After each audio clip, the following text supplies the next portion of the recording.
തദ്ദേശ സ്വയംഭരണ തെരഞ്ഞെടുപ്പ് വരുന്നുണ്ട്, നിലമ്പൂർ തെരഞ്ഞെടുപ്പ് വരുന്നുണ്ട്.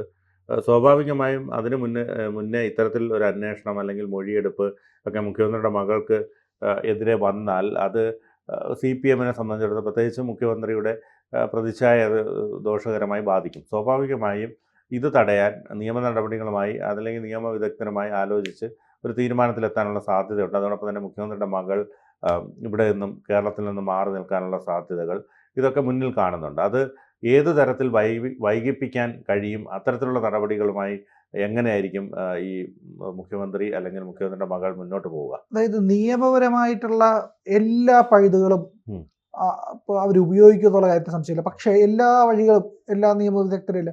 എനിക്ക് തോന്നുന്നതെന്ന് പറഞ്ഞാൽ ഓൾറെഡി വീണ വിജയൻ അഭിഭാഷകരുടെ നിന്ന് കൃത്യമായ ട്രെയിനിങ് നേടി കഴിഞ്ഞിട്ടുണ്ടെന്നാണ്. കാരണം ഇനി മുന്നോട്ട് പോകുന്ന ഏത് അന്വേഷണത്തിലും മൊഴിയെടുക്കാനൊക്കെ വിളിപ്പിച്ചാൽ കൃത്യമായി മറുപടി പറഞ്ഞ് കേസിൽ നിന്ന് രക്ഷപ്പെടാനുള്ള എല്ലാ ട്രെയിനിങ്ങും അവർ അഭിഭാഷകർ മുഖേന എടുത്തിട്ടുണ്ടായിരിക്കും എന്നുള്ളതാണ് എനിക്ക് തോന്നുന്നത്. പിന്നെ അതിനൊക്കെ ശേഷമാണ് പിന്നെ ബാക്കി ദൈവത്തിന്റെ കയ്യിലാണല്ലോ എന്നുള്ളത് കൊണ്ടായി അമ്പലത്തിൽ പോകുന്നതും അവിടെ പോയി വഴിപാട് കഴിക്കുന്നതും എല്ലാം.